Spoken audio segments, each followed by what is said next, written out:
Queridos irmãos, queridas irmãs, um bom dia a todos. Hoje, neste 24 de fevereiro, quinta-feira da 7ª semana do Tempo Comum, a liturgia da palavra, novamente, nos oferece na primeira leitura um trecho da carta de São Tiago. Carta essa que é para nós um verdadeiro chamado à conversão. O apóstolo São Tiago, com palavras duras, que longe de querer nos deixar desanimados, querem como que incendiar os nossos corações para que realmente tenhamos, pela fé em Cristo, Deus como o único que é realmente essencial nas nossas vidas. Hoje, de modo concreto, São Tiago falava aos que colocam a sua esperança nas riquezas deste mundo e como que, inevitavelmente, acabarão se frustrando. Dizia, estamos no capítulo 5º, no início do capítulo 5º. E agora, ricos, chorai e gemei, por causa das desgraças que estão para cair sobre vós. Vossa riqueza está apodrecendo, e vossas roupas estão carcomidas pelas traças. Vosso ouro e vossa prata estão enferrujados, e a ferrugem deles vai servir de testemunho contra vós e devorar vossas carnes como fogo. São palavras realmente duras, mas que, atenção, não querem significar, como poderia parecer de modo imediato, que a riqueza é, sem sombra de dúvidas, uma espécie de bilhete para a perdição. O que São Tiago quer nos alertar é, em primeiro lugar, como já disse, ao perigo de colocar a nossa esperança nas riquezas, ou dito de outro modo, crer que simplesmente as riquezas bastam para nos fazer felizes, esquecendo-nos que os bens materiais são instrumentos, mas nunca podem ser a finalidade da existência humana. E em seguida, sempre na primeira leitura deste capítulo 5º da carta de São Tiago, ele vai falar também de uma realidade que não necessariamente se aplica a todas as pessoas que são ricas, mas que é sempre uma tentação para aqueles que querem ficar ricos, que é enriquecer através da injustiça. E de modo concreto, São Tiago fala daqueles que não pagaram os salários aos empregados, aqueles que, em definitiva, se aproveitaram dos demais para poder enriquecer. E, evidentemente, aqui a palavra é ainda mais dura, quando ele fala: vede, o salário dos trabalhadores que ceifaram os vossos campos, que vós deixastes de pagar, está gritando. E o clamor dos trabalhadores chegou aos ouvidos do Senhor Todo-Poderoso. Vós vivestes luxuosamente na terra, entregues à boa vida, cevando os vossos corações para o dia da matança.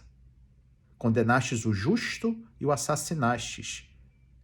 Essas palavras, que alguém podia até pensar que são umas palavras que falam de uma espécie de revolução de caráter político-social, no fundo mostram o quanto a dignidade humana não depende da posição social, não depende do poder que uma pessoa tem. E, portanto, ninguém tem o direito de fazer do outro simplesmente um meio para ganhar o dinheiro. Entendem aqui, queridos irmãos, queridas irmãs, a perversidade que o apóstolo está querendo nos alertar? Os bens materiais são meios, caminho para um fim. E que fim é esse? O fim da plenitude do homem, no qual os meios materiais vão ajudar eu a alcançar esse fim. Porém, às vezes, o que acontece é o contrário. A riqueza torna-se a finalidade e o meio torna-se o próprio homem, que eu uso para alcançar o fim. Aqueles que não olham o outro como um irmão, mas simplesmente como um meio. E sobre esse perigo de colocar a esperança nas coisas desse mundo, também, em certo sentido, nos fala o evangelho de hoje, num outro contexto.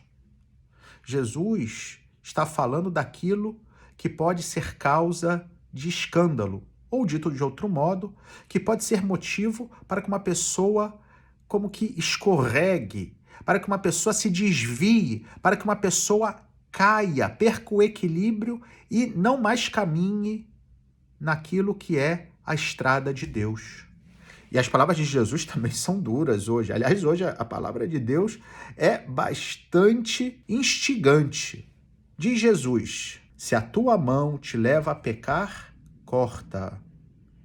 É melhor entrar na vida sem uma das mãos do que, tendo as duas, indo para o inferno. Se o teu pé te leva a pecar, corta-o.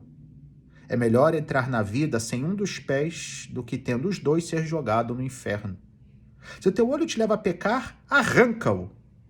É melhor entrar na vida, no reino dos céus, com um só olho, do que, tendo dois, ser jogado no inferno.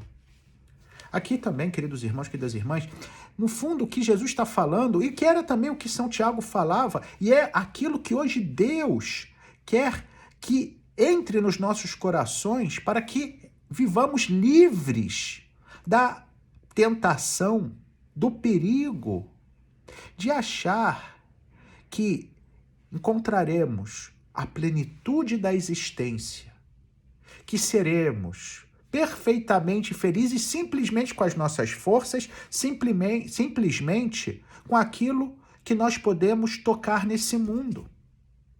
E não é assim, é inútil. Por isso ele diz, olha, arranca a tua mão, arranca o teu pé, arranca o teu olho. Ou seja, liberta-te dessas falsas garantias que, no fundo, desviam de Deus e por isso são causa de pecado. Achar, por exemplo, para que sejamos concretos, a mão.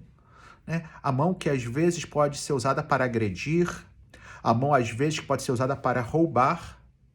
E por que eu agrido alguém? Porque eu quero ser mais forte. Por que eu roubo alguém? Porque eu tenho inveja? Porque eu quero ter a riqueza de qualquer custo, a qualquer custo? O olho é aquilo que muitas vezes é a causa da ambição. Aí eu acabo ficando fascinado pelas aparências deste mundo e esqueço o que é o essencial. O pé. É aquele que deve me conduzir para junto de Deus, na estrada desta vida, mas que pode me levar por um caminho tortuoso, por um caminho falso. E é por isso que Jesus diz, corta isso, arranca isso. Quando é causa de queda, quando é causa de desvio, quando é causa de pecado.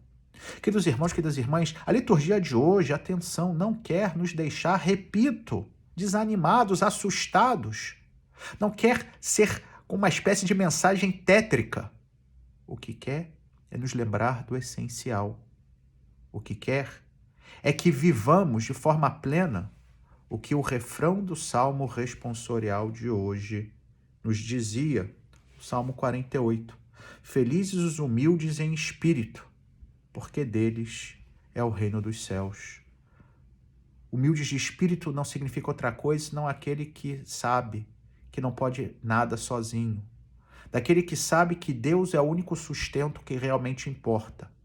Daquele que sabe que sem Cristo nada pode fazer. E que seja Ele hoje a nos iluminar, a nos abençoar, a nos fortalecer, a nos indicar aquilo que a gente precisa arrancar da nossa vida, para que encontremos a plenitude, para que sejamos felizes. E que Ele abençoe a todos vocês. Em nome do Pai, do Filho e do Espírito Santo. Amém.